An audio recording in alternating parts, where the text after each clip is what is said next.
हमारे जो गुरुदेव होते हैं वो तो साक्षात गोपी हैं, ठीक।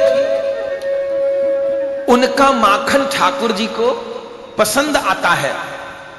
फिर ठाकुर जी क्या सोचते हैं, जैसे एक गोपी के घर का माखन चखा ना, पसंद आया, तो सोचते हैं प्रभु अब इसकी जितनी भी सहेलियां हैं, सखियां हैं, वो सब बढ़िया माखन बनाना जानती हैं, तो सबके घर में जा जाके माखन खाऊं। तो हमारे गुरुदेव का माखन तो ठाकुर जी चखते हैं, पाते हैं, फिर उनको लगता है ये जो गुरुदेव हैं इनके जितने परिकर हैं उन सबके पास बढ़िया माखन होगा। तो गुरुदेव के माखन की मिठास के चक्कर में फिर वो जितने आश्रित होते हैं उन सबके घर पे ठाकुर जी जाते हैं, उन सबके घट में ठाकुर जी जाते हैं। इसका भी माखन चख के देखो, इसका भी माखन चख के देखो। अच्छा एक बात और, बहुत मीठी चीज खा लो ना, आप रसगुल्ला पा लीजिए, फिर उसके बाद आप सेब पाइए तो आपको सेब में मिठास नहीं आएगी। आप रबड़ी पा लीजिए, फिर उसके बाद आप छाछ पीजिए तो आपके मुख में रबड़ी का ही स्वाद रहेगा। फिर कम मीठे की चीज का स्वाद पता नहीं चलेगा, वही स्वाद रहेगा। तो होता क्या है, ठाकुर जी पहले गुरुदेव का प्रेम रूपी माखन खा लेते हैं तो उसी भाव में विभोर रहते हैं। फिर हम जैसे जिनके पास बढ़िया माखन नहीं, मीठा माखन नहीं, तो उनका भी माखन खाते रहते हैं। स्वाद गुरुदेव का होता है, बड़ाई हम जैसों की होने लगे।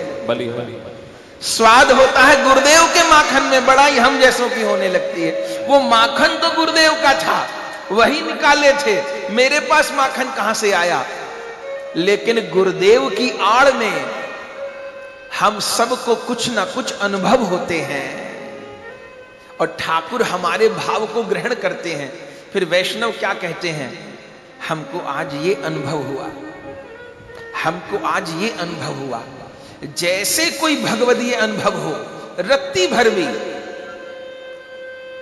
सबसे पहले गुरुदेव को प्रणाम करिए। जैसे भगवत राज्य में कोई अनुभव हो, रत्ती भर भी अनुभव हो, गुरुदेव को प्रणाम कर। गुरुदेव को सब समय प्रणाम करना है, पर अपने को जीवन में कुछ भी मिले तो सबसे पहले यही निकले गुरुदेव की कृपा है। क्योंकि अब मुझे जो कुछ भी अच्छा मिल रहा है। और एक बात और, यह भी ना सोचिए कि हमको ये अनुभव हुआ है अब हम अपने गुरुदेव को सुनाएं, जाके सुनाएं, अच्छी बात है, समस्या नहीं, लिख के दें अथवा सुनाएं हम, ठीक बात है, कोई बुरी नहीं। लेकिन समय नहीं हमारे पास, या गुरुदेव के पास समय नहीं, या गुरुदेव लीला में चले गए हैं, हम कैसे बताएं। तो ये मत मानिएगा, ये मत जानिएगा कि गुरुदेव को उस अनुभव का पता नहीं है। अपने को जो अनुभव होगा वो पहले गुरुदेव को होगा, फिर हमको होगा। ठाकुर हम पे जो कृपा करेंगे वो गुरुदेव से पूछ के ही करेंगे, वो गुरुदेव की सम्मति से ही करेंगे। जैसे हमारे यहां जल भले गंगा जी का आ रहा है, भले यमुना जी का आ रहा है, लेकिन जल टोटी से आ रहा है। जो हमारे यहां वाटर लाइन लगी है, पाइप लाइन लगी है, उसी से जल आ रहा है। हम सीधे जल नहीं ला सकेंगे।